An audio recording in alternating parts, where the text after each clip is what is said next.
Hey friends, welcome back to the No Wrong Turns podcast with Audrey Hickman-Hunter. I'm Audrey and I'm your host, and I'm so happy that you're joining me back here on the podcast. If you like what you're listening to today, make sure you subscribe to wherever you get your podcasts. Every other Tuesday, we have an awesome guest come on to chat about their story and their passions and how their passions have evolved and grown throughout their story. Subscribe today to the No Wrong Turns pod with Audrey Hickman-Hunter on your podcast player app so that you will never miss an episode. Hey friends, happy Tuesday. I literally think that I only blinked and January totally soared by. Happy February. I cannot believe we're already here. It's so crazy. This year is zooming by. 2022, I feel like, has set off so quickly. This past month in January has been fun for me to practice photos on my new camera and having a friend visit. What marked your January?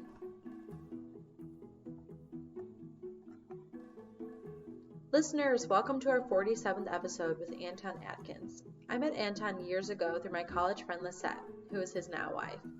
Anton is a proud Chicagoan from the West Side. I loved this conversation as Anton walks us through his story, all the twists and all the turns, as he hones in on exactly what his passions are and the different ways he is living them out. You are for sure going to want to lean in and not miss hearing Anton's story as he highlights his passions of community development and Christian development. No matter if this is your story and you can relate to him or not, I believe that there is something in this episode for you. Alrighty, here is my conversation with Anton Atkins.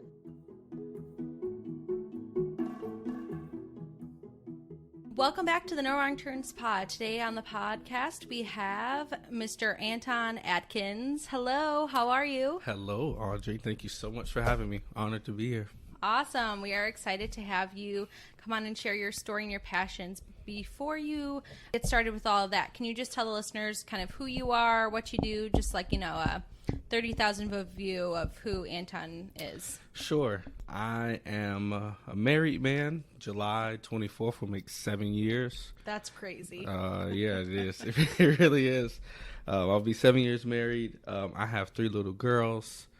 So I am the true essence of a girl dad. Man, 30,000 view. I love music, musician. I love geography and history. Love sports. And I think Leo Messi is the greatest athlete ever. So. Oh, okay. Yeah. So I got a couple follow-up questions. Go ahead. What instruments do you play? I am naturally, or my first instrument is that's a weird way to say that, but I'm a drummer. Gotcha. I've been playing drums since I was 4 years old. And that developed into, when I was 15, I taught myself how to play piano. And a couple years later, I taught myself how to play bass. Wow. So self-taught musician. Yes. I don't have perfect pitch. I kind of have a very diluted version of relative pitch. Okay. So I can just hear really well. And that just turns into me sitting down with an instrument and figuring it out. So wow, that's pretty kind of impressive. how it went. Yeah. That's kind of how it went. And then you said you really liked geography. So what specifically, do you like maps or like figuring out directions, or what about that specifically? Yeah, love maps. Gotcha. So when I was a kid and I would hear someone tell me about some random city in Europe or Asia or Africa or something, I would look it up. Oh, cool, it's over here. And that would then drive me to, so what's the history about this place like? How did this place get these borders? And this city, like what is it, the history of the city or this region or whatever. So I kind of get really nerdy about stuff like that. Example, playing charades the other night. The word was Switzerland. Mm-hmm. And I said, oh, it's a country where the Alps are. It's north of Italy and west of France. I literally said it just like that. I mean, east of France, east of France. And the person was confused. Like, what are you talking about? And then I used some other clues, and it was Switzerland, and he got it. And he was like, how in the world do you know exactly what Switzerland is? And I'm like, that's just me. I love maps, just where things are, where, I'm interested in that. Yeah. Awesome. And then you said sports. So what Yes. sports do you, for like watching or for playing or a little bit of both? Definitely both. At this age, a whole lot of watching. At the old age of 28. The old age of 28, a lot of watching. Yeah, basketball is my main. I can almost play anything. Kind of a natural athlete. Basketball is my main sport. I've played football before. I played soccer before. Mm-hmm. I played baseball before, both competitively and for fun. Whatever that we want to get out and run. That's what that intrigues me. So are you playing any sports with your daughters yet? I'm trying my best to get them into soccer because I absolutely love soccer now. Mm-hmm. And we'll, get a few kicks back and forth, and Yeah. that'll turn into them picking up the ball and running with it. So might have to turn into rugby or something like that. But, my oldest is 4, my second is 3, and my youngest is 1. So we got time. Yeah, you got plenty of time. I was just curious. We got time to, figure it out that we don't touch the ball when we're playing soccer. And then if we're playing something else, we might be able to use our hands, might not. But, Yeah, the rules are tough. Yes, rules are kind of difficult for some. For little kids, there's no such thing as rules. So we're going to work on that as they get older. Awesome. Yeah. So can you tell us a little bit about what life was like for you growing up? Sure. Grew up on the west side of Chicago. I'm a proud west side resident. I'm Chicago born and bred. I grew up to a single mom, though my stepfather was there in my life. Very close-knit family, Christian family. My grandparents lived 7 houses down the street from me. That's fun. Yeah, so I remember when I was a child once. I'll say that a whole lot today. I remember when I was a child, I called myself running away. And I ran down the street to my grandparents' house. And maybe a couple hours later, my mom walked in like nothing happened. And I was like, how did you find me? She was like, where else would you run? Where else would you run? I was like, well, touche. It literally had nothing to argue against that. But yeah, born and raised west side of Chicago. Christian family. I spent a whole lot of time at church growing up. That's where my first friends were. My best friend to this day, I met him at church. That's kind of where my love for music started, singing and all of that, and learning about God from a very young age. Man, what else can I say? Anything else like in your growing up years? You mentioned music and kind of like community that you found like at church. Was there anything else like in your growing up time, maybe like elementary school, middle school, that marked your story or had impact on your passions? Sure, yeah, good question. I think for me, kind of in the lens of looking through church, and kind of understanding, and now being at this age, the ripe old age of 28, I can see things clearly than I did as a child. But kind of growing up and understanding how specifically in the Black community, how important faith is, and how faith has been used not only as something to kind of ground us, something that gives us direction and purpose, but it shines a light on the world that's around us. So, as a child being in church or even going to school, kind of even with the route going to school, kind of just on my block even or in my particular neighborhood, just kind of seeing what's around me. What does that mean? I grew up in North Lawndale, still live in North Lawndale, and we don't have a grocery store in North Lawndale. So it's a food desert. Yeah. There's one sit-down restaurant. Can you explain, because some of the listeners might not know exactly what the term food desert means. Sure. Could you explain that? Food desert, in a very loose definition, just describes an area that does not have any fresh produce, or fruits and vegetables count as produce, but no fresh produce available for purchase. No goods like that. Gotcha. That are readily available. Everything is an import. It comes from somewhere else to your neighborhood. That's North Lawndale. That's a few other locations on the west side. There's a few other locations on the south side even.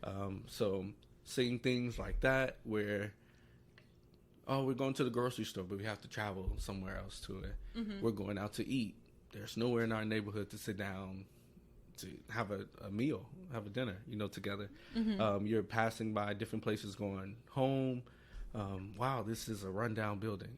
It's been that way since I can remember. And this is probably 11-year-old Anton saying that. Yeah. So imagine 22-year-old or 28-year-old Anton saying, wow, that same building is there in that same condition. You see those things as a child, and being my mind, because I'm the same way now. I want to know how something works. Yeah. A stove, how does that work? How does fire get in here and heat this up? Like, how does it work?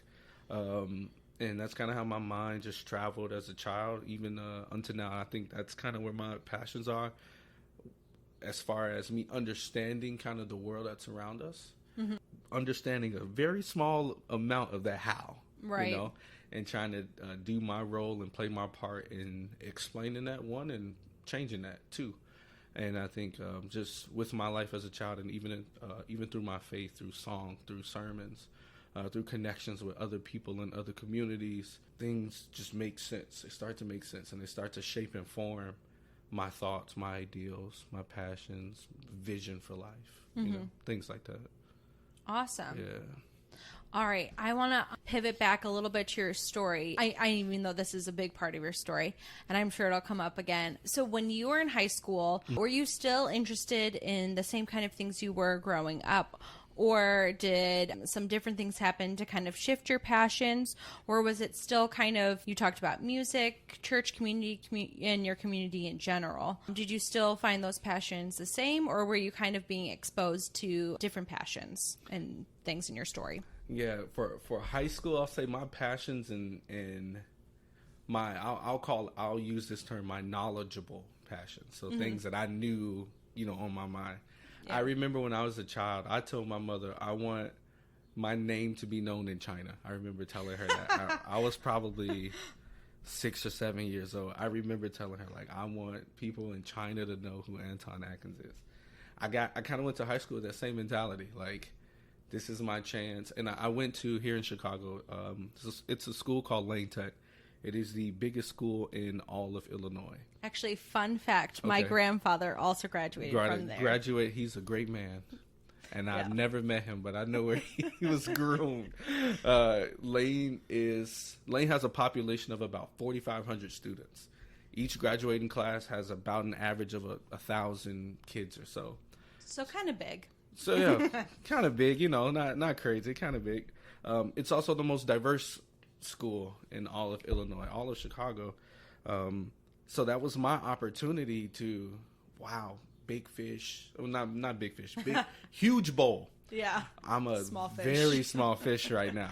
How can I become something, Yeah. How can I walk these halls and people recognize me? One of my attributes as a person, I'm determined. That can be good or bad depending on what it is. So, like stories that when I was little, there were athletic teams I didn't qualify for because I wasn't the right age. I wasn't in the correct grade or something like that. But I can talk my way into anything.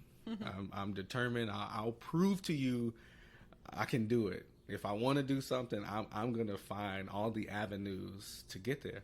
I'm going to do that here in high school. So my focus was athletics. Okay. Best thing that I'm good at is basketball. All right, we have our sport. As the term goes, I was a band geek too. What does that mean? So I was a band student. Oh, okay. Yeah. I was in band 4 years. Oh, I misheard you. I thought you said I'm a bangy too. I was like, I don't know what that means for basketball term. No, band geek. Sorry. Gotcha. I was a band geek. I was a 4-year band student. I was actually in 2 different bands for 3 of those years. Like marching band or I was jazz in marching band for 2 years. Even though I never marched. I was auxiliary percussion. I played marimba. Okay. I was in jazz band for 3 years. I was in concert band for 4 years. Wow. So the Anton who eventually became he's our best player, used to also be in the band. A coach of mine, my sophomore year, actually literally took me from band practice. I was on the drum line. He took me from band practice to basketball practice. He said, "You don't have time for this." Wow, you're just like being pulled every way. Yeah, he said, "You don't have time for this. This is a waste of your time. You have better things to do." That's literally what he said. I'll never forget it. That was my idea, my passion. I was going to be the top athlete here. Not to brag, but it happened. Humble brag. Humble brag, but I was. Yeah. I was. Yeah. I achieved my goal. I was best athlete. I was fortunate enough to have my name in the paper a few times. Oh, Anton Atkins did this. He scored that. Whatever. Recognizes Making this. his name known. I was on the all-city team before. I did all of that. But being in high school, being 5'8" gets you don't get you far. You didn't keep growing after that? No, did not keep going. Didn't get you far. So when it comes to college offers and such, they were extremely slim. I was determined, like I explained before, but I didn't like to practice and all of that. When it's time to perform, you're ready. You can always count on me. I might not do all the back work, but when it's time that, hey, people are here and they're paying attention and this counts, I'll perform always. Gotcha. Whatever it is. Do you know the Enneagram?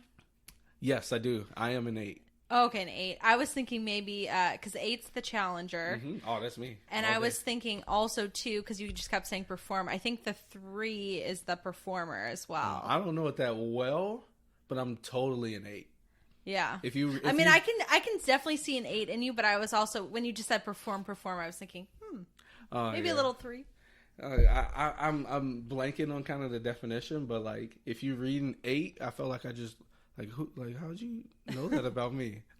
Yeah. I never interviewed with you. Like, how are you describing me that well? But it fits you to a T. Totally an 8. But yeah, in grammar school to high school, grammar school to high school, for me, it was all about just kind of being known. I cared about being popular and. So were you on the homecoming court situation, like prom king? I did run for prom king my senior year. Didn't go well. Oh. I think I finished second in voting. Okay. I mean, you didn't win, but you were up there. Yeah. You were like the prince? Yeah. I don't even think we didn't even do that. I finished either second or I finished either third or second, and me and whoever it was in second, was probably that big or whatever. I didn't win. Tried to win most athletic senior year. I lost that. I was definitely second in that one. I went for a lot of different things. But yeah, nothing came from it. Yeah. What is the term from the movie is a hero is nothing but a sandwich. So yeah, there you go. Can you unpack that? I've never heard that before.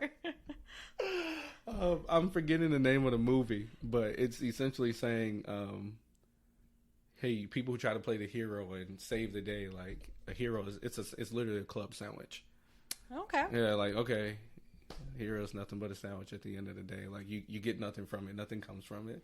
It's nothing super important about being a hero. Wow, I haven't heard that before. Yeah. Now I'm gonna have to Google that later. Yeah, you have to. When you find it, you'll watch the clip and you'll get it. It's definitely one of those. I don't think it's a complete American idiom, but it's definitely from a movie. It's a thing, and I'm like, okay, I get that. Yeah, nothing came from this. But yeah, my knowledgeable passions, that's what it was. So besides being, I assume you're probably pretty well known because, you have to be pretty well known to get second place in most of the things and have your coach pulling you out of a band and stuff. At a 4,500 student school, yeah. So what were you, in your senior year, what were you thinking? Did you know if you wanted to go to college?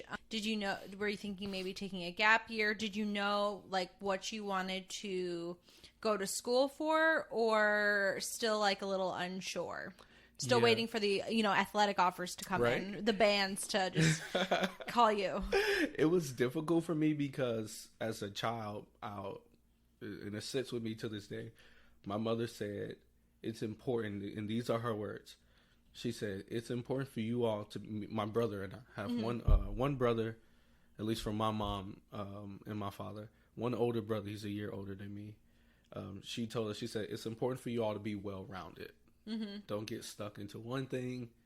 be good at a lot of things. As a kid, I really took that to heart. Yeah, I can see that. I don't understand how, but maybe it's because my mother told me. But I took that to heart. Be well-rounded. So for me, it was okay that I didn't get A's in school. I understood what was being taught to me. Good enough. Yeah. It wasn't just good at this sport. I was good at playing these other ones also. Thinking about college, I think that hindered me because it was, all right, what am I going to do? I love sports. I can talk. I can write a little bit. So says my English teacher. I can write a little bit. Hey, sports journalism sounds great. Yeah. Because back in 2011, sports media, as far as talking, wasn't super huge. Podcasting wasn't really a thing yet. Yeah, not quite. Yeah. So it was like, these avenues are there. Print journalism was kind of on its way out the door. But, that's an option. Music. I was offered to be on the All-City Jazz team a couple years, and I turned it down because my focus was basketball. So, hey, my senior year, I can maybe get on that and make the connections and network or whatever. I can go and try to be a professional musician. You're a good enough drummer, You can play piano a little bit. You can figure it out as you go along. Maybe you can go to school for this. That was a thing. Hey, you love history. Maybe you can go and teach or something like that. So I was thinking about all of those things at the same time. Hey, you're kind of recognized when it comes to athletics. So your track coach has been hounding you for 4 years now. Maybe you should run track and, get some money in that, go to school. Yeah. I think, I was 18? I could run a 40-yard dash in about 4.6 seconds. Sounds pretty fast to me. Yeah, something like that.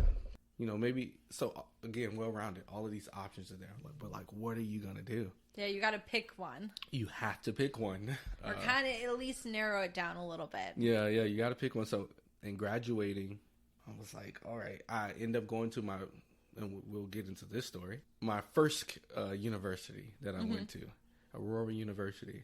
I was there to play basketball. And I got a scholarship and all of that to go there to play basketball. It was going well-ish. Yeah.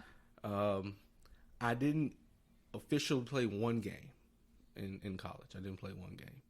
Wow. Yeah, because I thought of the great Isaiah Thomas, Hall of Famer Isaiah Thomas, played for the Detroit Pistons. He said he knew it was time to retire when he didn't want to go to practice anymore.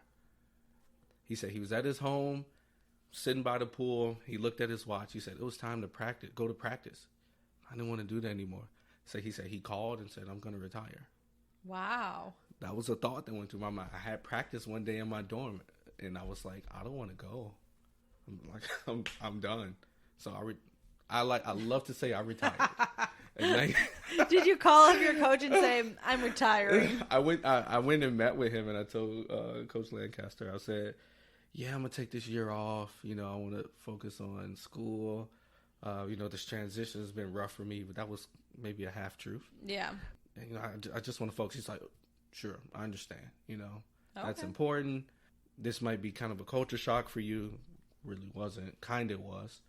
The suburbs. Yes, the suburbs of Chicago, which is a whole nother life and world within itself. That and the rigors of college. And I'm like, yeah, all of those things. And he's like, okay, great. We'll redshirt you this year, and we'll next summer we'll have this conversation again. Okay. He had his own plan, and I had mine. I was finished. I was done. And then finishing out that year, I had a kind of talk with myself. Okay, Anton, you were at this first school, and you were there for communication because you said that you were going to take the route of journalism. I was at a small, for those who don't know what Aurora University is, it's a small D3 school. I think they have maybe about 2,000 or something students. You're not going to the NBA off of that, especially being 5'8". It's not Probably not. It's not going to happen. 5'8", 160, 61 pounds, whatever I was back then. It's not going to happen. But I'm like, that was my way to get into college. But the career path going from that was sports journalism. I was there majoring in communication field. They were trying to get a podcast going. Oh, that's cool. Didn't really know what podcasts were at the time, you know? Yeah, we're like, hit record and Right. post to somewhere. So I gave a few episodes. I don't know to this day if it's been published ever. But I think that summer I realized, man, I don't want to do this either. What's next? All right, let's try something else you're good at. I transferred myself from Aurora University to one of these city colleges, Harold Washington College. From there, I was going to try out music. Okay. You know what? Music, you're still a good drummer, you know? I got a scholarship to go there, so I was in their music program. I was in the jazz band. We played in different parts of the city often. It was super cool. Yeah. My teacher was a musician he's done it all. He's recorded, he's done the tours, whatever, you know. I'm like, great program. I have people I can learn from, and I have other people that I can do this thing with. I was there for a year. Kind of ran into the same problem I had as far as playing basketball. Oh, no. Hey, I'm tired of going into this room and practicing. I'm sick of this. Not even a by myself thing, but it's just the rigors of I'm tired of this. Yeah. Like, and as a kid, how can I say it? As a kid, I loved the idea of being a touring musician. Still love the idea. Like, to go on a tour as a musician sounds great to me. Well, it's like two of your passions, music and traveling, like geography. I never thought about it that way, Audrey. Yeah, that makes sense. Literally just opened my mind. That's totally a way of combining those two. My good friend from church, that my best friend to this day, he's a singer. He had the opportunity to go with Beyonce and Jay-Z on the Run 2 tour. Wow. He went with them. Their world tour. He was a backup singer there. He went to India, to Italy, to France, to Great Britain. That sounds like a great resume builder. Oh, awesome. He's and I'm like, man, like, that's what we both wanted to do as kids.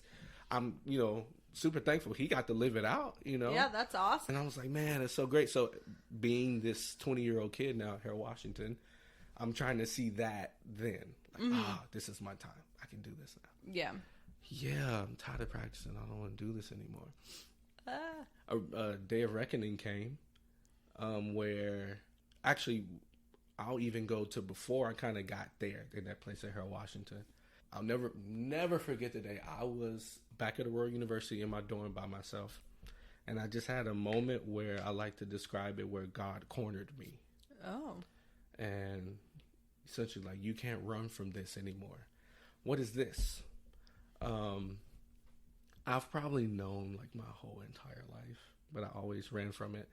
And to describe it before I say what it is, in the Black community, we, specifically in the Black church, we understand being a pastor, or any form of being a minister, is a calling. Mm-hmm. I knew from a kid I was called to be a minister as a child.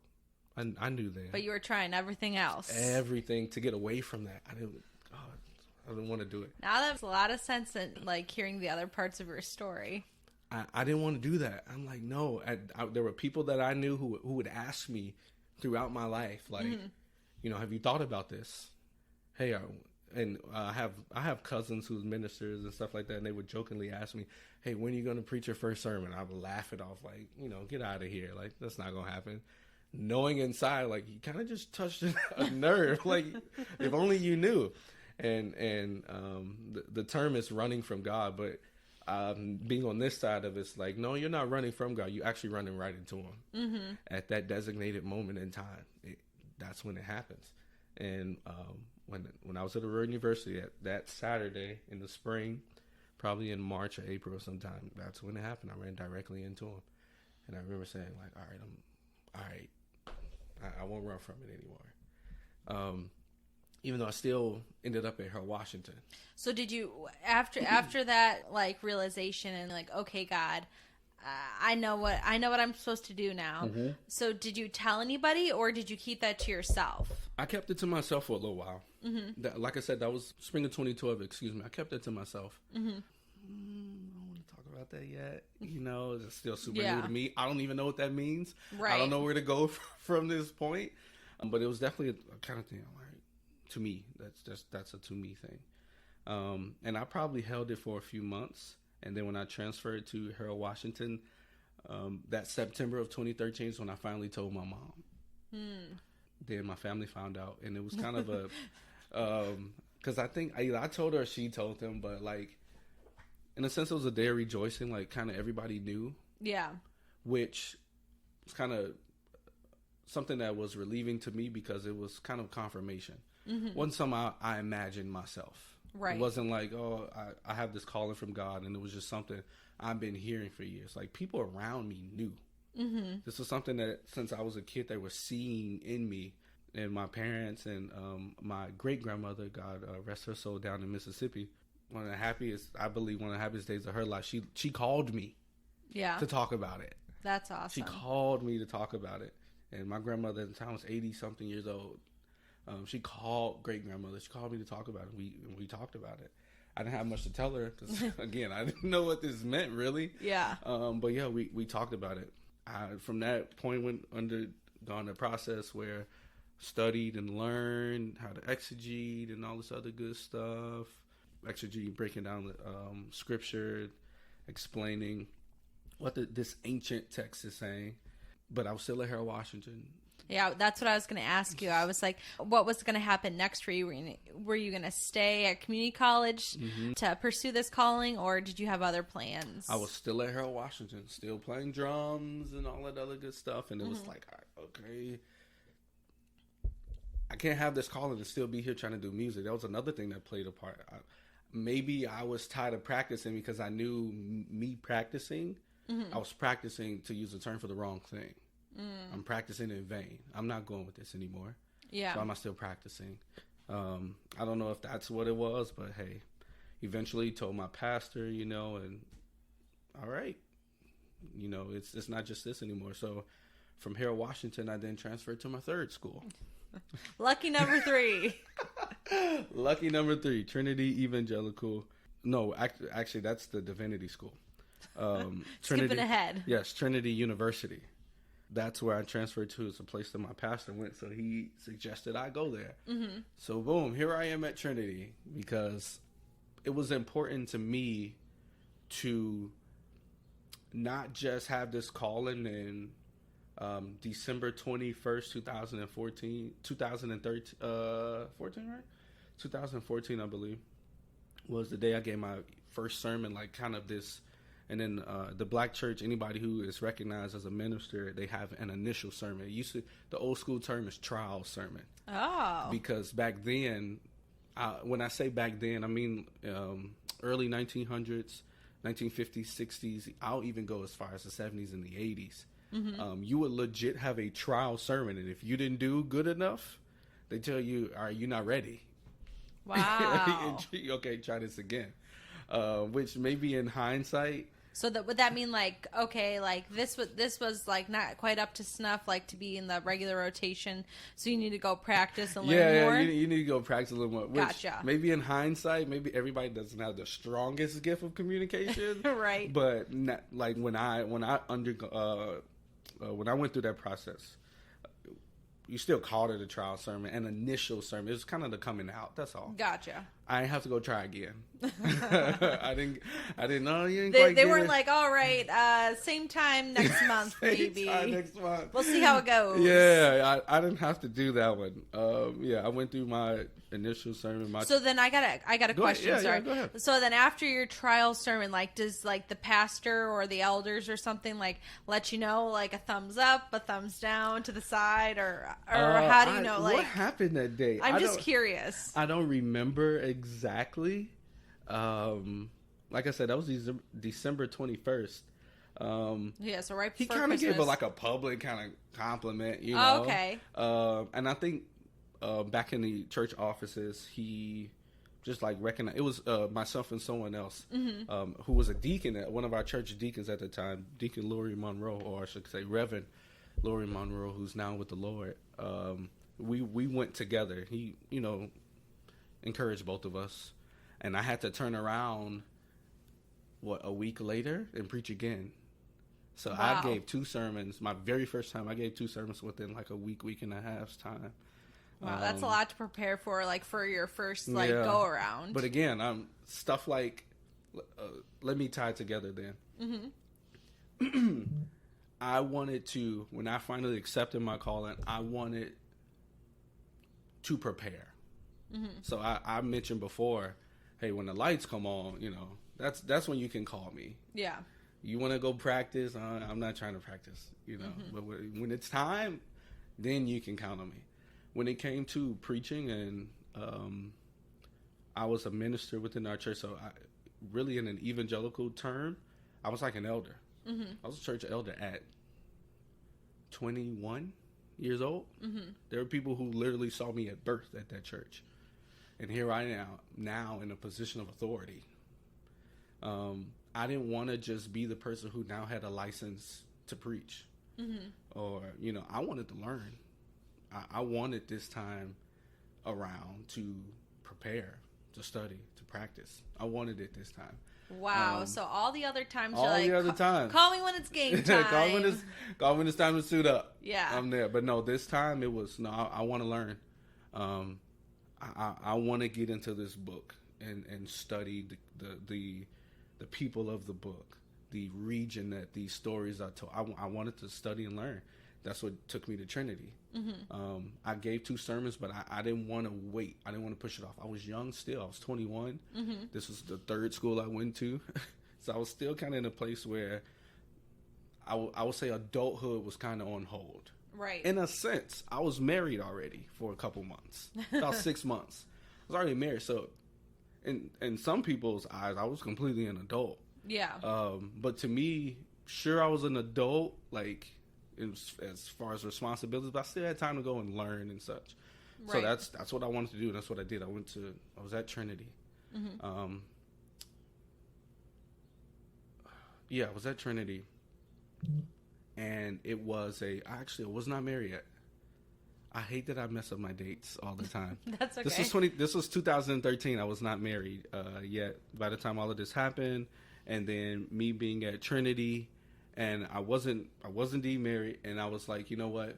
Now it's time, as my wife says, you know what? Why would you be out in Deerfield?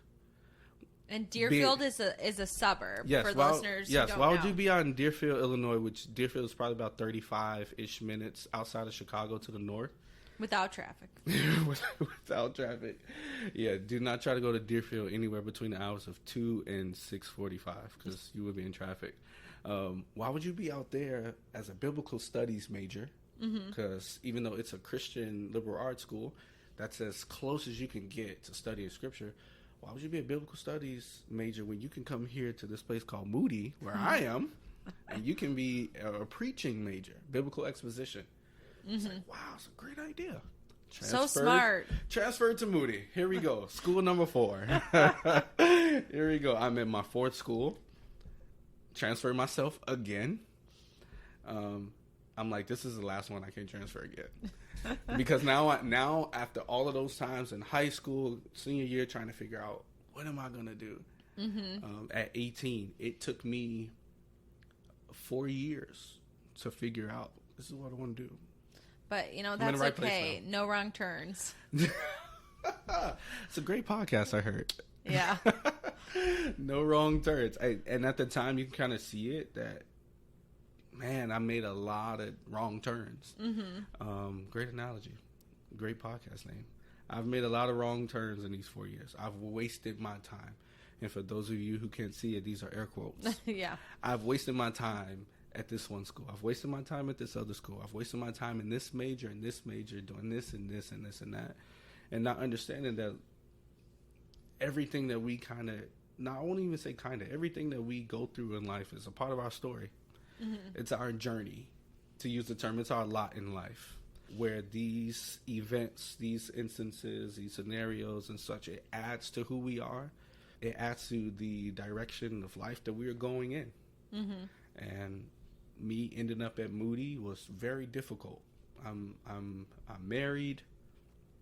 This is now, I'm starting school. in 2014. I'm supposed to be ending school next semester. It's supposed to be my 4th year. I'm supposed to be done. So I'm just curious, did any of the previous schools that you had been at, did any of those like credits transfer? Yes. Okay. They did. So you weren't like having to start from totally zero. No, not ground zero. I did not have to start there. Thankfully, there was gen eds, freshman, sophomore year and stuff, so a lot of those transfer. Trinity being a Christian liberal arts school, it's them transferring my stuff to Moody and Moody figuring out, this will count for this and this will count for this. We don't know what this is, so we're just gonna leave that off. So a lot of those things, happen, but a lot of credits transfer. So even though I started at Moody, I wasn't a freshman when I started. Gotcha. I was a sophomore. Yay! I was a sophomore, but here I am, finally in a place where I'm surrounded by like-minded people as far as ministry, and this is what I'm supposed to be doing. I'm in the right spot. Kind of made it. Thinking back at that time on 18-year-old Anton, like, man, you didn't know any of this was going to happen. You didn't even predict it. You couldn't have seen it. This is where you are, though.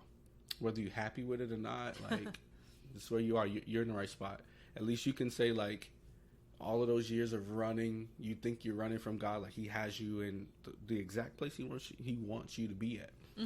And at this time, my knowledgeable passions are changing. Yeah. So when it was once sports and music and such, here I am now talking about Christian ministry.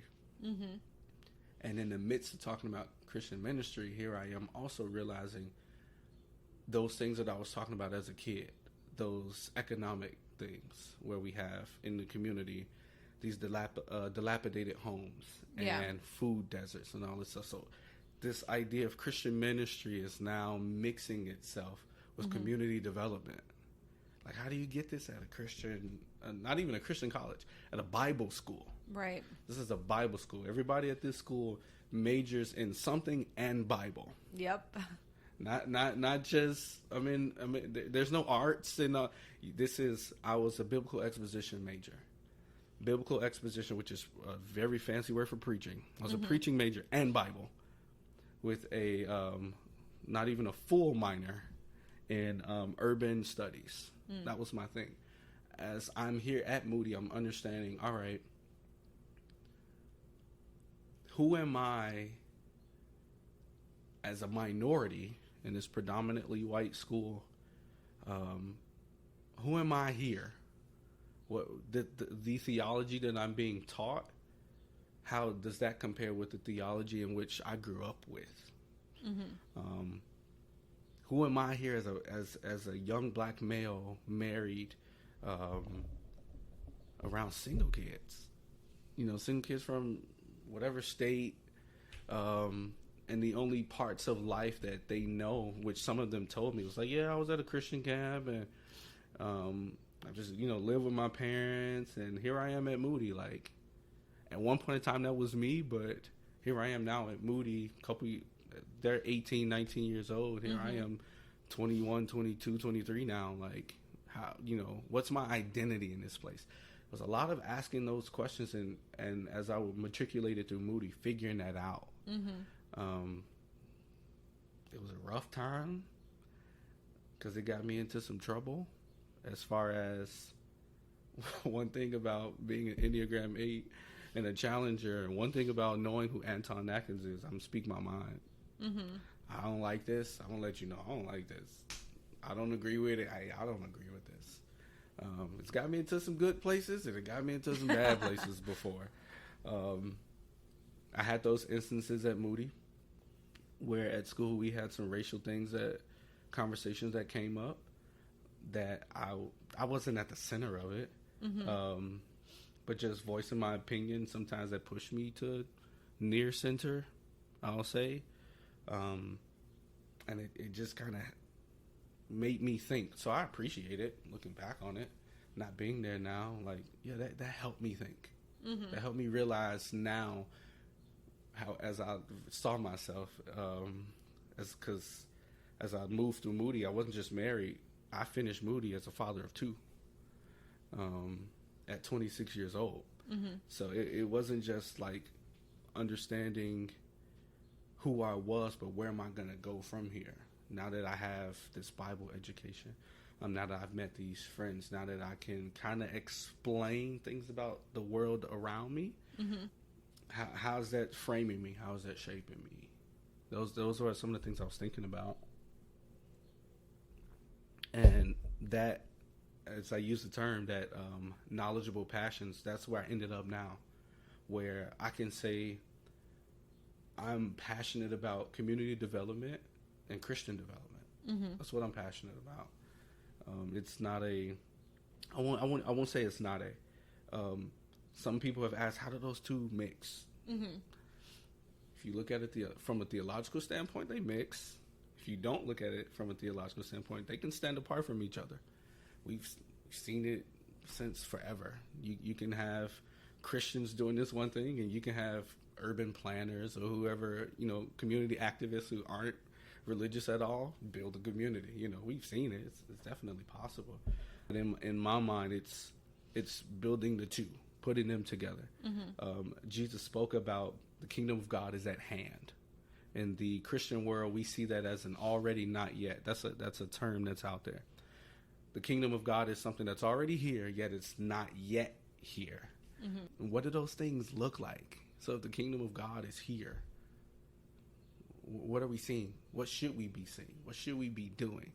It's not just making disciples, making new followers of Jesus, but it makes us look at the world around us.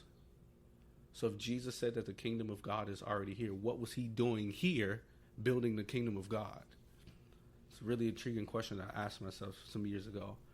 And you can find the answer just by looking through scripture. What was he doing? Healing people, feeding people, teaching people, being a person to people, Some say, oh, we can't heal now. Yeah, we got hospitals, though.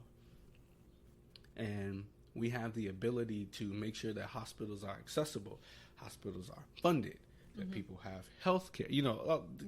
Those things that can translate. We can say that was over 2,000 years ago, but we have the 2,000 years later version of what he was doing now. Are we doing that, though, is the question. Jesus, the Holy One, sat with sinners. What does that mean? What does that look like? Jesus didn't condemn people he was with. One of my absolute favorite, super indirect, direct parts of scripture is at the end of John. The Gospel of John 21. John says, and many of these things were recorded, loose translation, and many things were recorded, or many things that he did that were not recorded. I love that thought. Wow, Jesus did so many other things that John didn't even write down. Man, what did he do? I love that idea. What did he do? So when we say he sat with sinners, I love the idea that he just sat with them and didn't try to evangelize any of them. Because he was Jesus himself. He didn't have to force it. Yeah. His holiness, his being wasn't determined on him leaving a room and coming out, converting everybody there. He was a person to people. I absolutely love that idea. He can change a room just by being there. Didn't have to tell a soul who he was. Just by being there, the room was potentially impacted for the kingdom of God. I love that idea. Hebrews says that in every way he was as we were. I love that idea. Okay, so Jesus sometimes walked around Jerusalem or in places in Galilee or Capernaum or something like that, and he saw poverty. He saw homelessness. He saw sick people. He saw ordinary families just trying to make it day to day. He saw couples who struggled. He saw couples who had a great relationship. He saw people with estranged relationships where mother and father didn't have the best relationship with son and daughter. He saw son leave his parents behind. He saw daughter or son take money. He literally saw everything in that old ancient Near East context that we see today. He saw it all. I love that idea. Jesus, without sin, had some of the same struggles I had with. Jesus wanted to curse people out sometimes. Jesus. He did flip a table. He flipped the table. So they didn't tell us what he was saying when he flipped the table. Jesus probably was cursing in. Some people say it's blasphemy to say that, but I like to toe those lines. I love thinking that Jesus lived life. He was human and he was God and man. He lived life kind of how we did. So when it comes to the kingdom of God, it's like Jesus here as God and man lived life just how we did. But what is it that Jesus did that we should be doing, that we are not doing, that we are doing? And that comes in Christian development.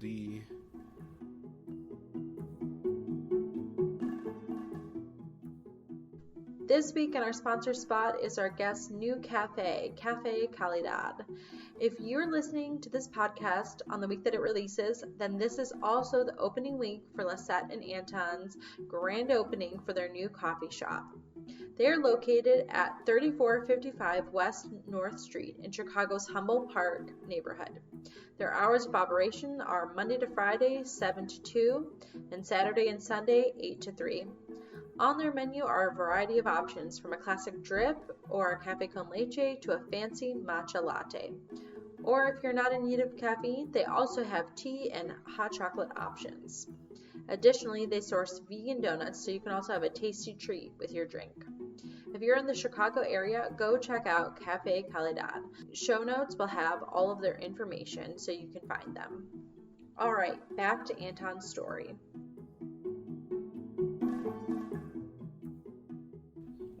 Now, when I was at Moody, maybe not so. The idea of mingling with those who had different, even Christian beliefs, were foreign. Yeah. Which, in my background, wasn't foreign at all. I didn't understand it. I won't lie and say I didn't call it weird. Right. But matriculating through Bible school, okay, I have some theological bearings to myself. And leaving there, I'm like, oh, that's what they believe. They're still people, though, you know? Christian development, just in our larger context of the United States, we understand that evangelical is almost a trigger word now. It touches nerves. Yeah. Some people don't even want to be considered evangelical anymore because the old school evangelicalism of just believing in the resurrection, believing in the Bible, and believing that Jesus is God is not the same as what it is now. I love the term is Christian nationalism, and that Christian nationalism is very keen to, or it's likened unto evangelicalism, because there are a lot of figures within evangelicalism who have made themselves public figures in a political sense. Yeah. I think we saw that in the last couple of years. Oh, yeah. Just a little bit. Just a little bit, just a few people. Sure. Yeah. So much so that everybody knows the famed denomination of the SBC. Like how do you even know who they are? Yeah. They've made themselves famous. And not in a good way, some would say. Now it makes it harder when you say, I'm a believer. Like, oh, you with them. You vote this way. Right. You believe these things. A bunch of assumptions. Yeah, a bunch of assumptions that, ironically, people on the Christian side have put. It's not fun when the rabbit has a gun. When the shoe is on the other side of the shoes on the other foot, is not the same. It makes it harder. I don't think it changes my message and what I do. It's still to fight for the marginalized and those who are without. Part of me doing that was I just last year I was laid off to COVID, but I was working at a non-for-profit for about a year and 9 months. And there I was working directly with kids who lived within poverty. So I legit was there every day with kids who don't have a laptop. Some of them didn't have cell phones. They wore uniforms to school, but some of those kids were the same. I saw them. Yeah. Same clothes as yesterday. That same stain on your shoulder is there today. Yeah. I paid for food for some of these kids before. Like, as the term hands in the dirt, I was there with him. I sought that out because I didn't want it just to be a thing of this mental thing. Yeah, there's injustice in our communities, and we should do something about it. But I'm just at home, or which has a place. Everybody can do everything. Yeah. But since I had the opportunity, I really wanted to jump at it and get into that. I absolutely love working with those kids. It was hard. It was difficult. I couldn't get to my family because I had to drive a kid home because their parents were working too late, or the communication is bad with them. My phone died. Oh, I didn't know you. Whatever it could be. These different things. All right. So for the last couple years, there was we have like a little bit of a gap, which you kind of filled in with telling us about your last job from around the time you graduated, but there was a little bit more time. So can you kind of fill us in on what else you have been able to add to your story? Sure. I graduated from Moody. It was a very long, strenuous, difficult 8 months of me trying to find a job. And man, it was a lot of, God, where are you? What's your plan? Yeah. You can let me know at any point. Like any point. You can wake me up. I can be in the middle of the day and say, all right, this is the point. Here's your job, type of thing. That would be a lot of pressure, because at this point, it's not just you. It's you, your wife. You had two. I had two girls. Yeah, I had two girls at the time. Yep. So it was, okay, It's not like you can just go back to your mom's house and all fit back in there. Yeah, all of that was over. It was, you're 26 with a wife now of 4 years and two girls. Like, you're full adults trying to make it happen. And thankfully I had family to, help and support there. And man, trying to figure things out.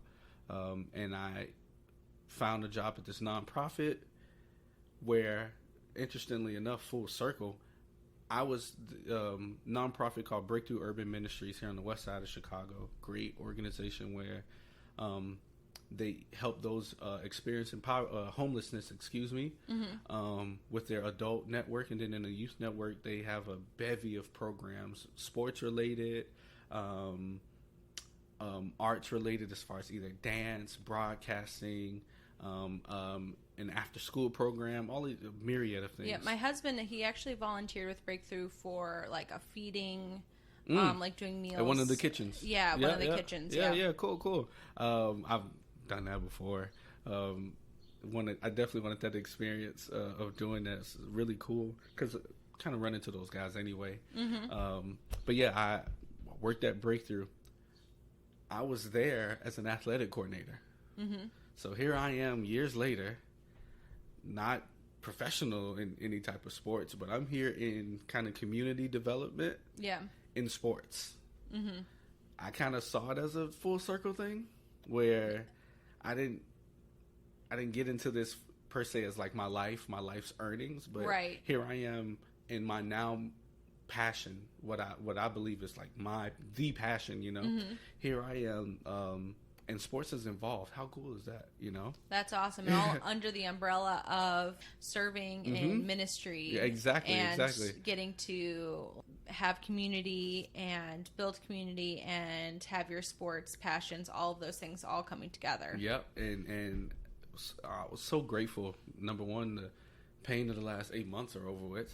But here I am, getting to be someone directly impacting those in the community, all at the same time, not really learning anything foreign as far as skills. Like, I'm already able to talk to people and relate to people super well. These kids are my neighbors. These parents, I knew some of them, either work with my mom or like just we were connected in one way or the other. I've been these kids before, you know, and here I am working with them. It was amazing. I understand that. Or I should say, I understood that this was my opportunity to, as the term goes, have my hands in the ground. Everyone can't do everything. So as an example, as Dr. King marched in the street, somebody still had to go to work. You know, there were plenty of people who we didn't see who were part of the civil rights movement, who went to their job every day and maybe on the weekends or something participated in marches or something. So my passion of Christian development, community development was all coming together at this one place. I worked with kids who literally told the poverty line. They didn't have cell phones. They didn't have a laptop. House didn't have Wi-Fi. They lived in a food desert, Garfield Park. They struggled. You can see the struggle. They attended schools that had uniforms, and you can tell that some of the kids wore the same clothes the next day. Yeah. The day before. The same spot is in the same location. Some of these kids wanted to hang around you because going home wasn't the best thing to go to. Right. Probably didn't have the best relationship with parents or siblings or cousins or somebody, anything that was at home that they didn't want to be a part of. I've bought food for kids before. I've driven kids home. I've spent time away from my family, resources away from my family to aid these children. Of course, in the moment, it's like, this job type of thing. Yeah. But I understood it was something I had to do because who else would do it? Yeah. Who else had? They obviously didn't have anybody. They wouldn't be sitting next to you here after program is over an hour and a half later if they had somebody they can actually depend on. Right. Actually count on. Did it have to be me? Is a question that came up often with me. Why am I the one? Why am I the one in this situation? I don't know, but I was. I chose this job. I wanted this job.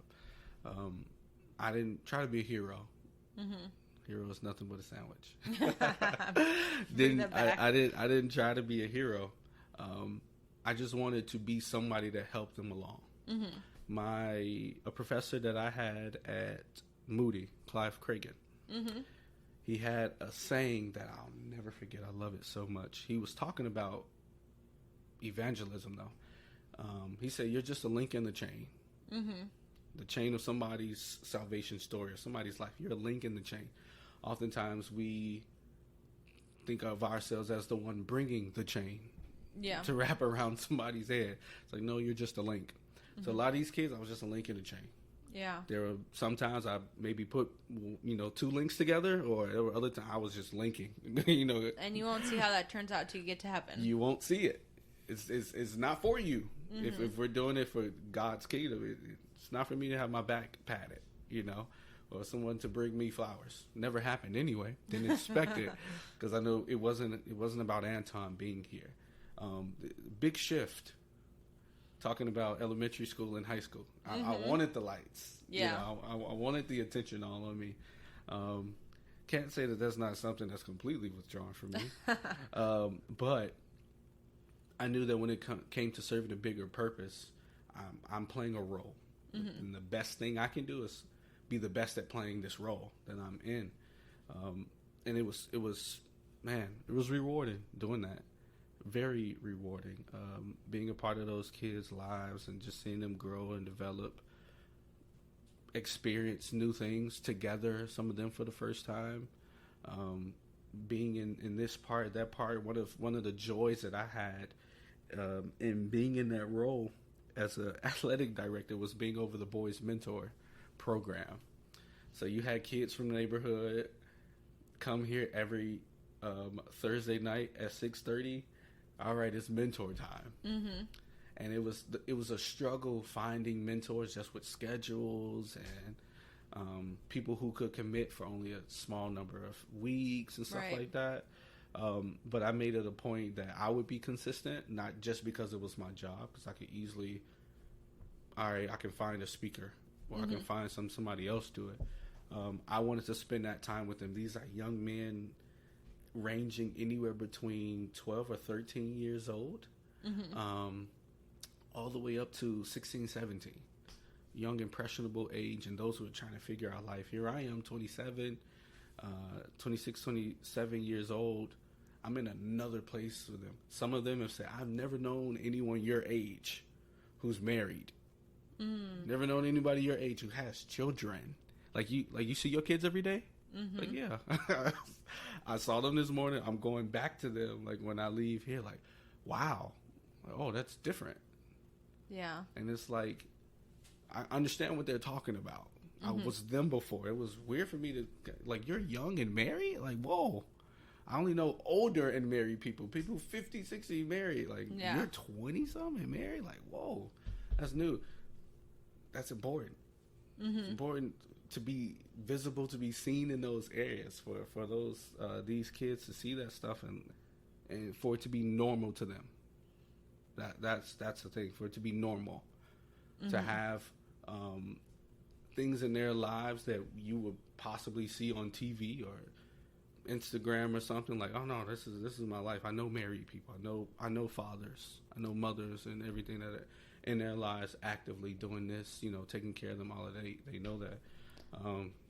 I think the idea of like the example of kind of like almost like a unicorn example, like so it's like so rare, like you may see it like on the screen or something, but in real life, like having that example of like someone, you know, like this guy who mentors us or like has a basketball like set up for us situation. He's married, he has kids, like he loves his wife and his family.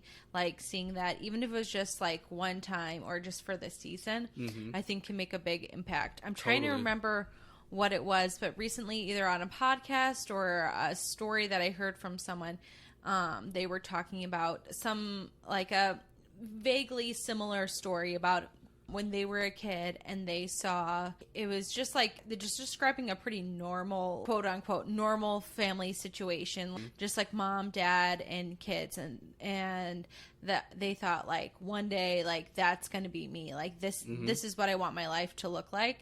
And they had said that they had seen it like in movies because they, you know, you had grown up kind of seeing that, but then to actually have that kind of example rub off on their life, and it was just for a short time, but then that really stuck with them. And it's crazy, like for kids, what an impact on just like one action, or maybe even just for a short period of time, something like an example can be. It was that's so important.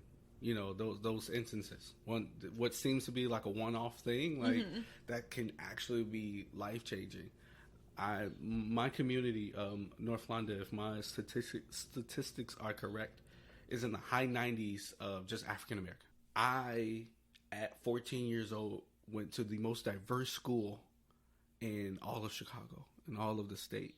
My very first day of high school, at the lunch table, I met these guys at the basketball camp previously that summer. It was 3 first-generation American kids, one from Mongolia, one from South Korea, and the other one was from India. Culture shock. At the time, where's Mongolia? You probably went home and looked it up. Most definitely. I knew exactly where it was after that, but Mongolia, what? Never in my life met someone from Mongolia. Never in my life met somebody from Korea. And not like, yeah, my great grandparents are from. No, he's first generation. His parents are from there. First generation Indian. His parents are from India. That was my experience. That forever changed me. These kids, my wife is Hispanic. She's first generation Guatemalan. When I would bring my family to work, oh, that's your wife? I don't think I know for a fact, I'll say that a few of those kids, that was their first interaction with somebody from Guatemala, or not from there, but that close to it. Yeah. Like, what's the difference between Guatemala and Mexico, or Guatemala and Colombia, or Guatemala? Like, great question. Glad you're asking.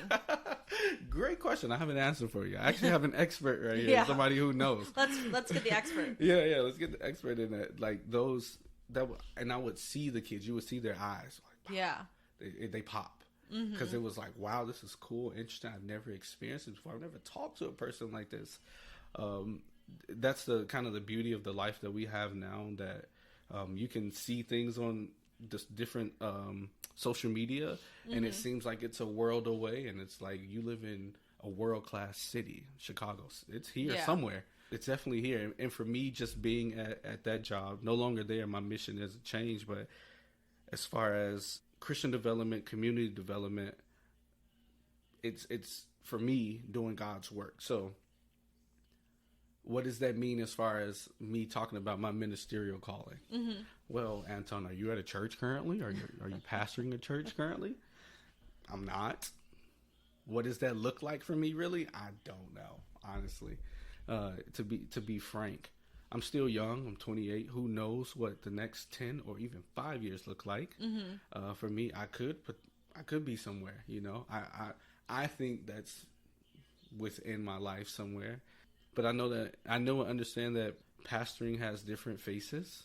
It looks not the same for everybody. Mm-hmm.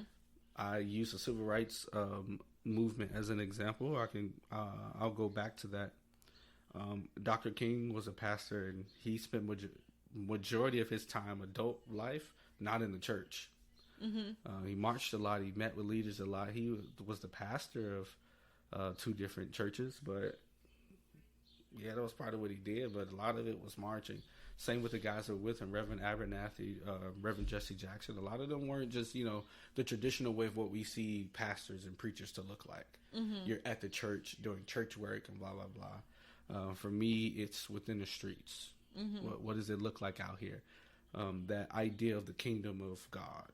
Literally being the hands and feet. Literally being the hands and feet of Jesus. What does that look? That's me. Now, that's a question I've asked myself a couple years ago. I continue to continually ask myself that. What does it look like to be the hands and feet of Jesus?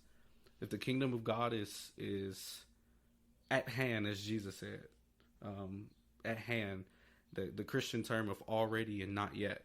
It's already here, it's not yet here. What does that look like? In my context, what can Anton do? Mm-hmm. I know, who knows what I'll have the ability to do. But what can I do? Part of being at Breakthrough was being the hands and feet of Jesus. Mm-hmm. I can say I didn't actively try to convert any of the people I encountered at Breakthrough. Mm-hmm. Kind of uncomfortable for me. That wasn't the right setting for it. Me being at work and all of this other, all these other different things. But I wanted to be like Jesus there. Mm-hmm. What does that look like and mean? Hey, if you need me, I'm there. Jesus fed people. I fed these kids. They were hungry. Man, I haven't eaten today, and I know he's here. Sometimes there were kids at the building, had absolutely no reason to be there. It's a sense of home there. Yeah. Their friends are there. I can't go home. My parents not there. There were some kids who would literally just ask me, like, can you please buy me food? I haven't eaten today. And I'm talking 12 in the afternoon. 12 in the afternoon, 2 in the afternoon. Wow. Hey, I haven't eaten today. All right, let's go over here. Let's Uber this, mm-hmm. food there. For me, that was being like Jesus. Kids are hungry. Let me feed them. Didn't develop a complex in me. I appreciate having this opportunity to do something for you. Mm-hmm. Sometimes it was people saying a healthy relationship. We understand that Jesus and God had that. Mm-hmm. He over and over again said in John, I only do and say what my Father tells me. Jesus and God had a great relationship. I didn't try to act like my wife and I were picturesque when we come to work, but it's like, yeah, this is my wife, mm-hmm. who I'm happily married to. Like, I love her to death. You might not see that in your life. You know somebody mm-hmm. who has a great relationship with their spouse. My mother would come there. Great relationship with my mother. I mentioned earlier, I didn't grow up with my dad. I have a relationship with him. He came back into my life when I was 19. Crazy enough, on my 19th birthday. Wow. The timing of that, right? Yeah. I last spoke and seen my dad when I was 8. He brought me like 11 years. Yeah, basically. He bought me a drum set. My first like big boy drum set. And then 11 years later, I talked to him. We have a great relationship now. In my mentorship program, talking to the kids about that. Like, hey, let's be real. How many of you all grew up with your dad? How many of you all talk to him now? Tell him my story. Hey, I ain't grow up with him.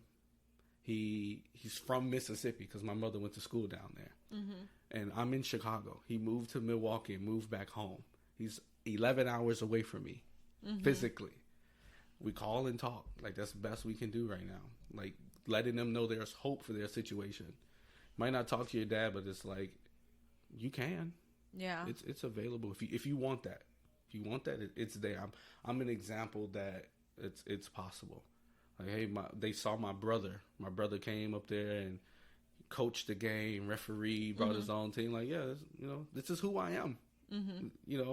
It's not just who I am at work, and I go home and I'm a completely different person. I try to be open and transparent and have them see my life. That's what Jesus did here, see my life.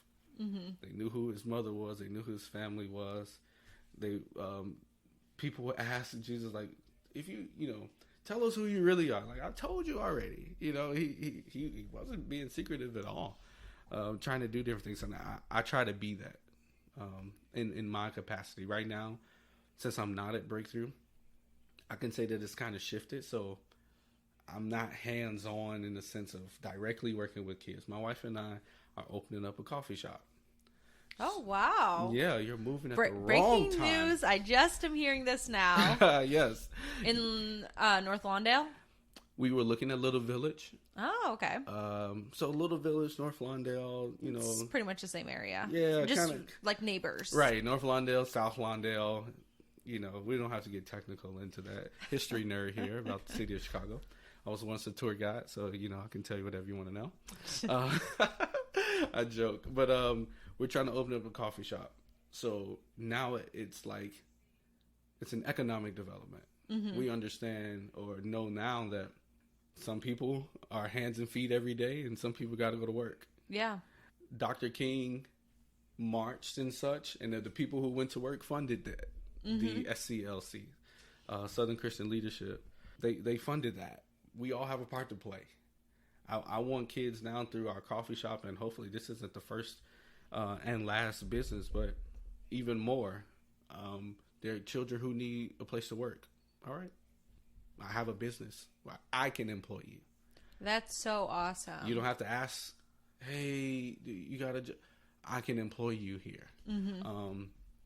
The majority of coffee throughout the world is made in Africa and South America. I'm Black. My wife is Hispanic. The majority of coffee drinkers in America are white. It's not a thing where we're looking to reclaim coffee. Right. But it's a thing that we shouldn't have to go outside to Starbucks over here and over there, traveling 10, 15 minutes away from our house. We can have it here in our community too.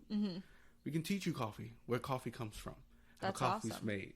It's educational. Everybody, we can learn from it. Like I said, hopefully the coffee shop isn't the first and last business. We can have a foundation. We're looking at our first house, Hey, we have a foundation for that. I'm definitely someone when it comes to vision, and I can see it. I can see 15 years from now. Right. I love vision. That's just that's kind of how it is. Thankfully, I have a wife who can say, hey, great for 15 years. We want to talk about the next 15 minutes. Yeah. Let's narrow in here a little bit. Let's narrow that vision in. It's great, but let's deal with the right now. But that's kind of where we are now.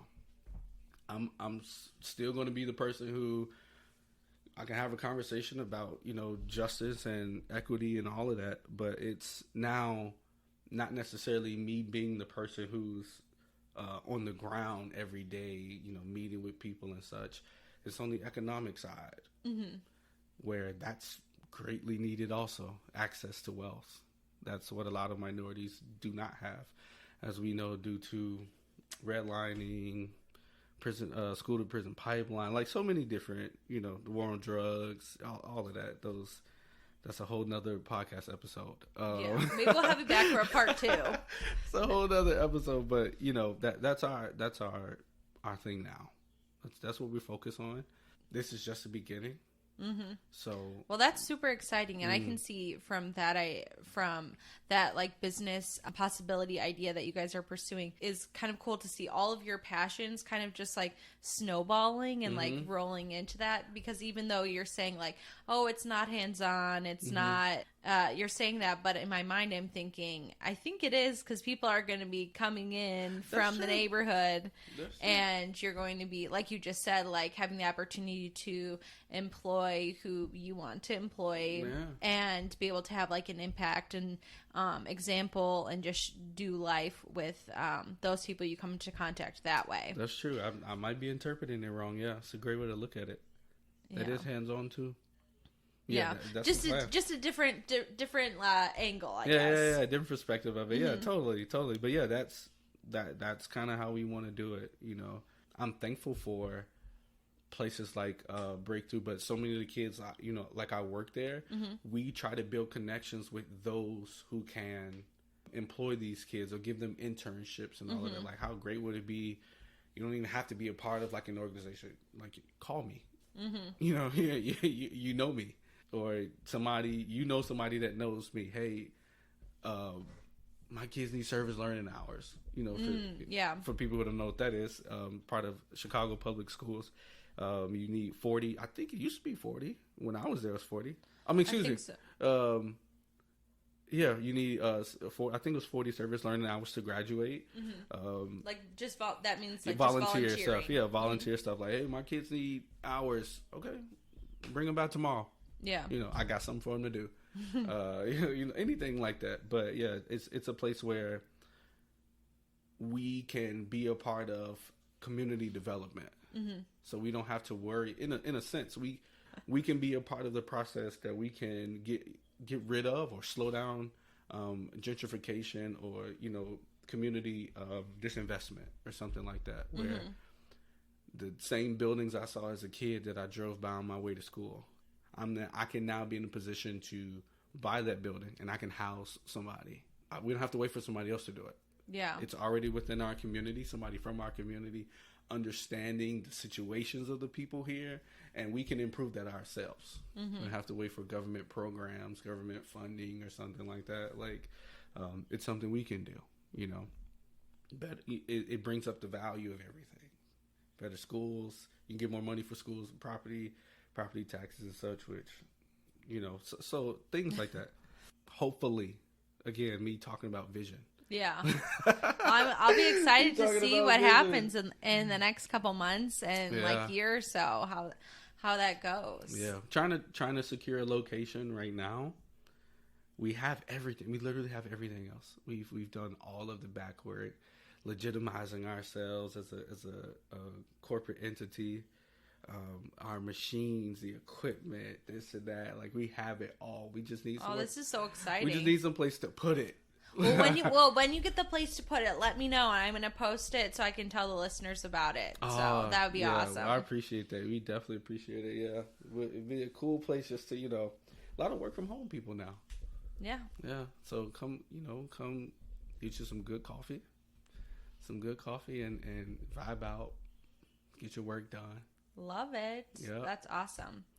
All right, so we want to pivot a little bit, and I want to ask you a couple questions before we wrap up here. So I'm curious if there are any myths that you believed or that you hear people saying about your passions even now that you could debunk for the listeners today. Yeah, and one comes to mind. If I can combine my experiences, I'll even go back to high school and even going through college, being the minority in literally every one of those situations. A lot of times the ideas of assimilation come in. Like, you have to assimilate to the culture, whatever that majority culture is. Your ideals must match those or theirs. Your personality, your character, everything must match the majority that's there, and you don't have to do that. I struggled with that when I was at Moody. I had a period where I knew who I was, but I'm like, this person that I'm seemingly changing into, is this authentic to who I am and who God has called me to be? This person in which God has shown me throughout my life. Like, is this authentic to that person? No, it wasn't. In the end, I realized it wasn't. God has, when in terms of Christian development, the people who see Jesus Christ as Lord and Savior are vast. They're Christians all over the world, all over, all over. Christians all over America who look so many different ways, who speak so many different languages, who have so many different cultures, who believe so many different things that are, believe it or not, within the scope of Scripture. you don't have to change who you are to fit into whatever context it is that you're in. As much as Christianity is a communal faith, which is kind of lost in a lot of respects, it's a private one. It's you and God. Mm-hmm. God will and can reveal who you are. Like, oh, this is who I am. This is why I like this. Mm-hmm. This is why I lean toward this, or whatever it is. Like God will reveal that to you. Ask Him. Be intentional in paying attention to those things where things will make sense. Those aha moments will come to you, and they came to me. And excuse me, I realized I didn't have to assemble. I can be who I can be. This Enneagram 8. God can handle me, and sometimes people can't. That is fine. I like that. I like that truth about being able to be you and be you, like in your own skin, like in not trying to kind of like water down or kind of muffle like who you really are and what you're really thinking. I think that's a really good reminder, even when you're in a situation where you are like not in the majority. I really like that reminder, because I think that is something that's easy to do when you feel like, okay, looking around like, I don't want to ruffle feathers here. But I think in the end, you'll probably have like a bigger like ruffling of feathers, like if you aren't true to who you are. It's that dichotomy of, do I fear ruffling feathers more than I fear losing myself? And at the end of the day, if I may, speaking proverbially like that, them feathers you ruffle, you ain't going home with. I was just, you don't have to live with. Yeah. It's you. You go to sleep with you.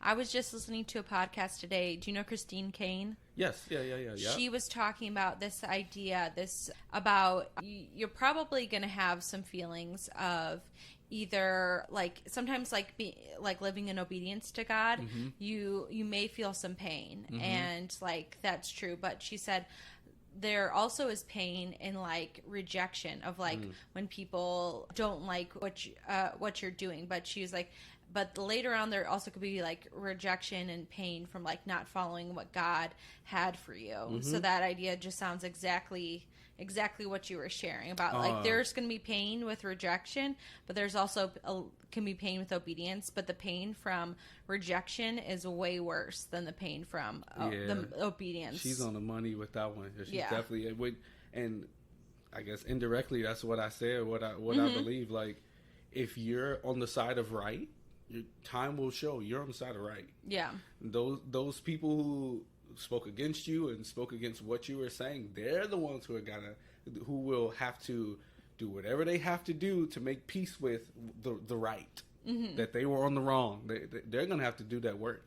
You were there, and part of it is being okay with that timetable, whatever it is.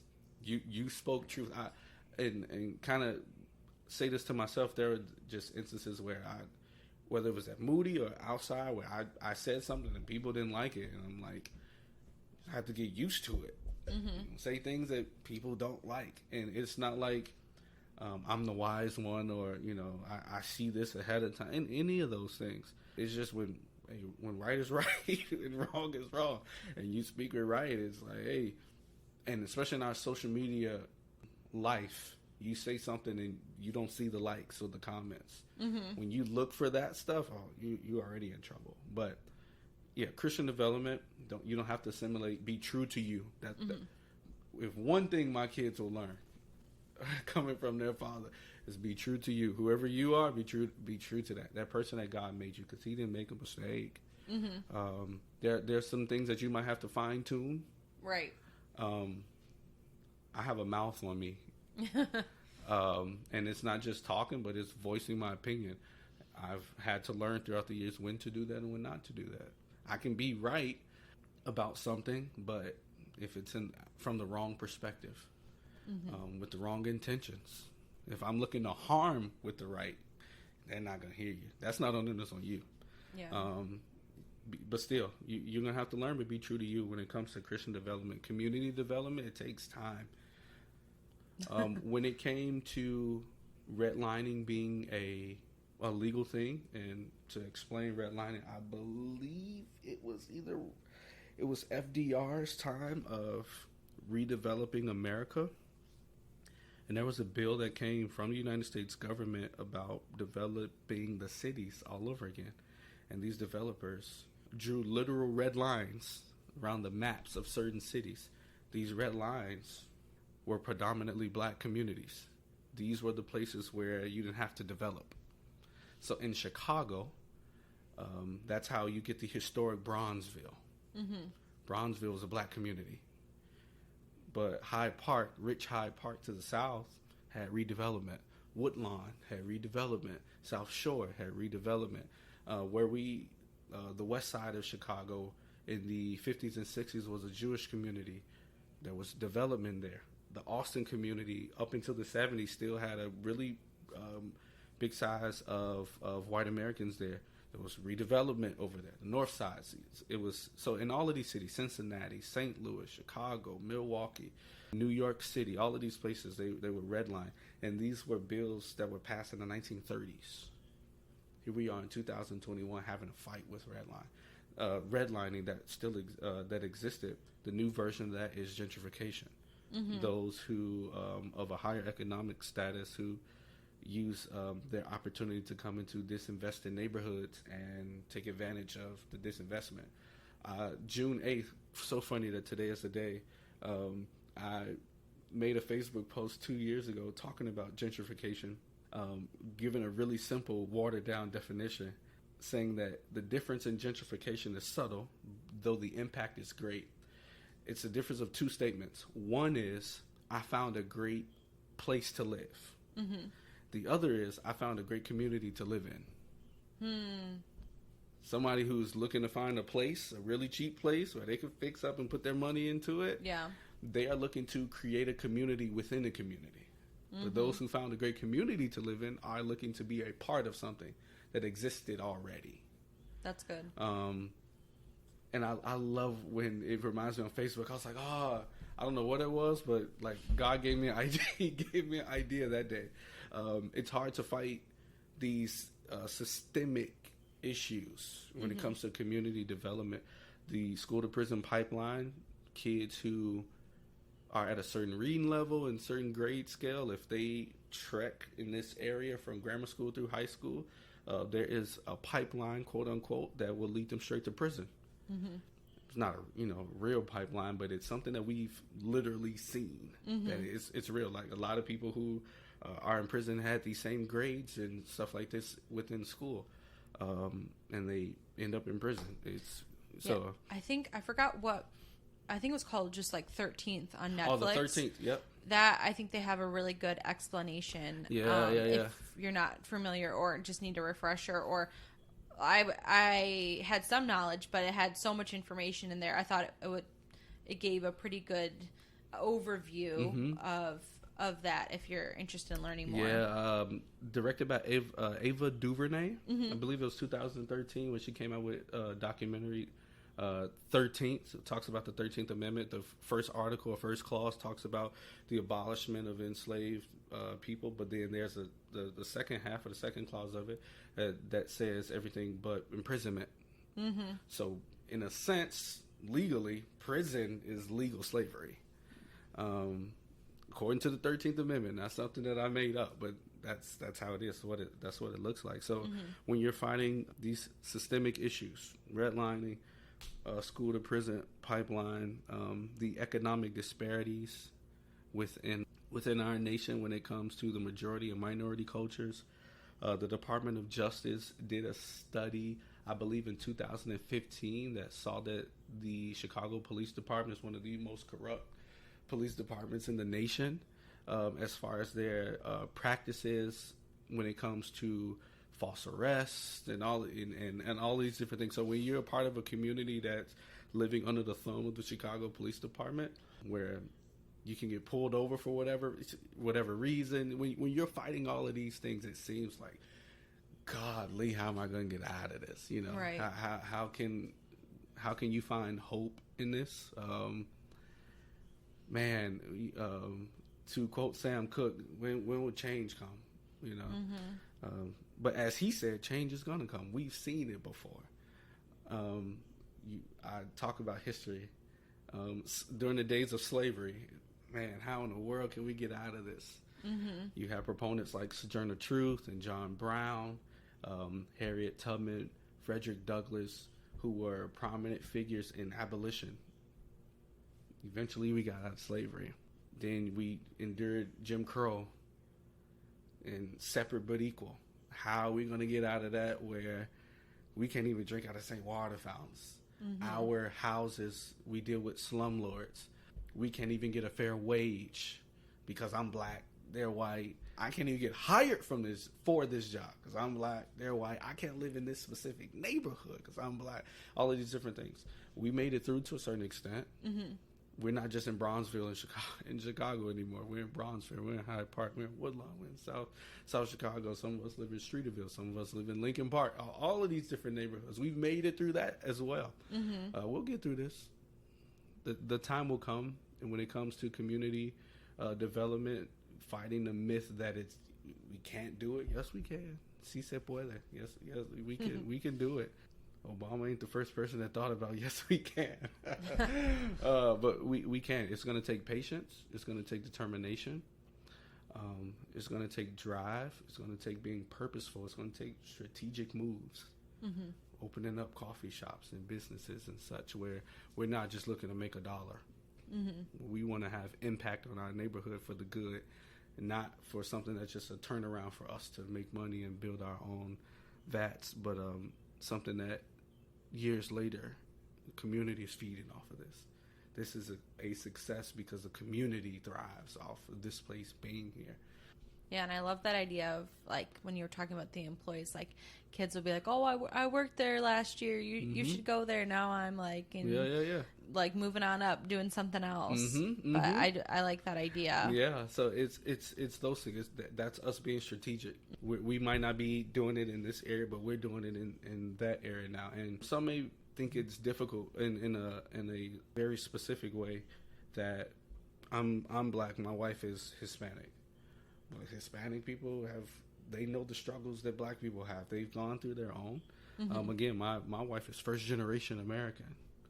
That title, should you say, has its own connotation behind it, has its own history behind it. My wife knows, and we share a lot of passions that is something that brings us together. And we have a lot of like ideas and strategies and such. So Christian development, be you. Be the person God has made you to be. Community development, stay in it. Stay in it. You mentioned a phrase earlier. You may not know it now, but you'll see it in heaven. We may not see it now. I'm 28. I may work however many years or time that God gives me here on earth. I may not see it now. It'll come. You know, Dr. King didn't see this. The fact that you and I sitting at the same table having a conversation, he saw it in a vision, but did he see it really in his day? It was foreign. Yeah. Like, it was against the law in some places, you know? So it'll come. It'll come. God is faithful. That's so true. Yeah.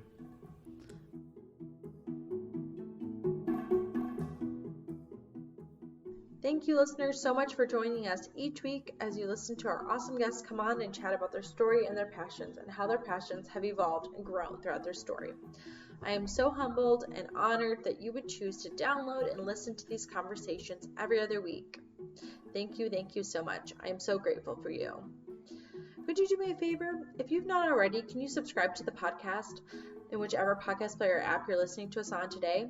If you're already subscribed, thank you so much, friend. I truly appreciate it. It makes a huge difference. I would love it if you could share the show with a friend. I find out about so many shows through recommendations from friends. Maybe some of you have found out about this show through a friend sharing it with you. Lastly, would you please leave a rating and review on whichever podcast player app you're listening to us on? Thank you so much. I know that these things may seem super small, subscribing, sharing the show, and leaving a rating or review, but they make a huge difference in new listeners finding the No Wrong Turns pod. Thank you so much. Thank you for being here, for listening, and for cheering on the No Wrong Turns pod. Thank you for subscribing, sharing, and reviewing the show. All right, back to Anton's story.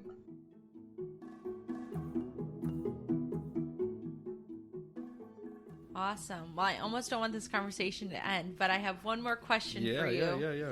And that is one that I ask everybody who comes on the podcast, and that is, what is fueling you today? What is fueling your passion? So this could be anything from a new coffee drink, to, testing out for your new enterprise, Right. or maybe new fun game that you're playing with your girls, or a new show that you guys have found on Netflix, or a book or something. So what's fueling you today? What's fueling your passions? Yeah, it's funny that you mentioned them, but I think my family, my girls are probably my main passion.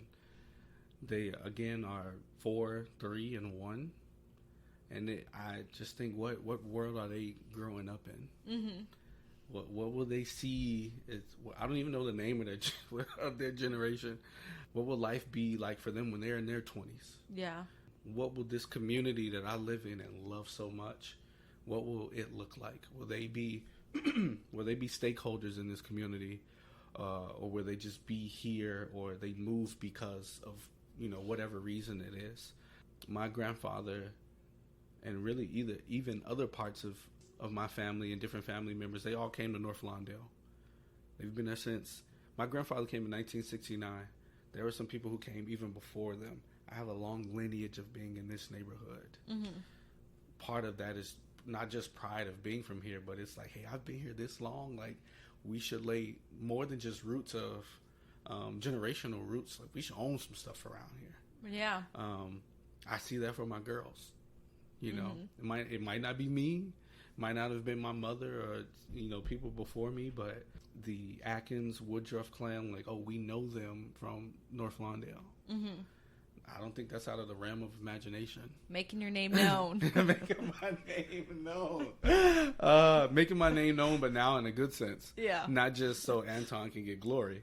Right. Making my name known so that it's a thing that we all can have glory from. Everybody in North Lawndale, everybody in this neighborhood, where we don't have to go out no more. I can just go to the store over here. Mm-hmm. Which restaurant do you want to sit down at? Yeah, not the restaurant. Yeah, not the restaurant. Hey, come over to my house. Mm-hmm. Not necessarily the one that I rent, the one that I own. Mm-hmm. Well, as a kid, I didn't know anybody who had a house with like a second floor that was attached to the first floor. Like, you just walk upstairs, like, in the same place. That was on TV to me. Yeah. For me, going up and down the stairs were two completely different apartments. I grew up on the second floor. My grandparents lived on the first floor. Above my grandparents was my aunt. That was two different houses. Mm-hmm. We can have that over here. Yeah. Why not? Oh, there are no dilapidated buildings over here. And if it is because it's hollowed out because somebody just bought it and they want to build the house that they want inside of it, Mm-hmm. I think about that for my girls. And we earlier talked about things being normal. Why can't that be normal for them? Mm-hmm. Why do they have to look on TV and see those things? Yeah. TV just mimics life anyway. It mimics a version of reality, but whose reality? Why can't it be my girls? Why can't it be mine? They're my fuel. They're the ones that I do this for. What I want to see, myself included. Like, I think I want God to use me. I think He is. I think He will continue to do that. I want to see those things in my life. They're normal to me now. I've been to those homes. I've seen nice restaurants, whether I paid for it or not. I've been there. I've been around people who, my house is $1 million. I've stepped into those. I could never fathom that idea as a child. Mm-hmm. I've been next to people who can write you $1,000 check. Just like you don't have to check the bank first. Yeah. Like, you just write it. Like, oh, okay. I've been next to people with healthy relationships with their mother and their father and their siblings. I've been around that. I want that to be more of a normal, not just for me to go somewhere and see it, but I want to see it when I wake up and walk outside. our world isn't perfect, so of course that just won't happen. I can't make that happen. We live in a fallen world, but I want that to be a normal thing. I want that to be something for my kids. It starts with me, keeping my relationship with my wife happy. I mean, excuse me, not happy but healthy. Wow, Freudian slip. Happy and healthy. Happy and healthy. There we go. Cheerios. Keeping that relationship healthy with my wife, my family, my friends. Whatever it is. But yeah, they're my main motivation. A world in which one that as my girls as children and Anton as kids, as a child. My girls saw and knew something that I did. That's an advancement for me. So, yeah, they're the ones. Little Lily, little Leah, and little Lucia. The L's. Awesome. Yeah. Well, thank you so much for coming on and sharing your Thank passions you, and your story. It has been awesome just to hear from you and just kind of learn from you as well. So thank you so much. Yeah, thank you so much. It's a pleasure being here sharing. No Wrong Turns pod. This is a podcast. Yes, indeed.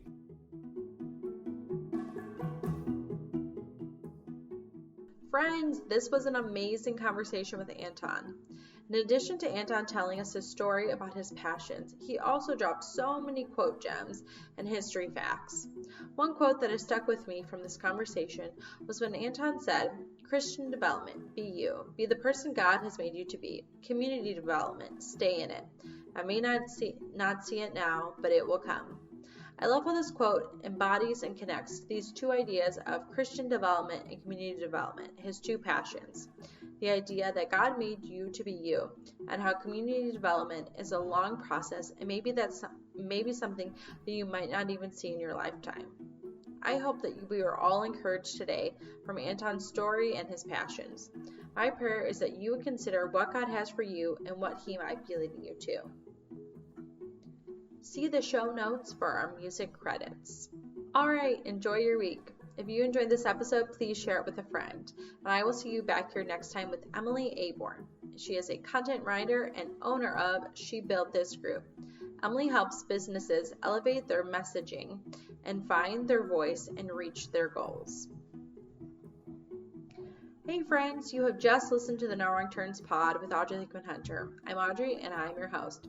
I am so happy that you are here. If you like what you're listening to today, make sure that you subscribe wherever you get your podcasts. We are bringing new shows every other Tuesday, and we always have on some awesome and amazing guests to chat about their story and their passions and how their passions have evolved and grown throughout their story. Subscribe today to the No Wrong Turns pod with Audrey Hunter on your podcast player app so that you will never miss an episode. See you next time.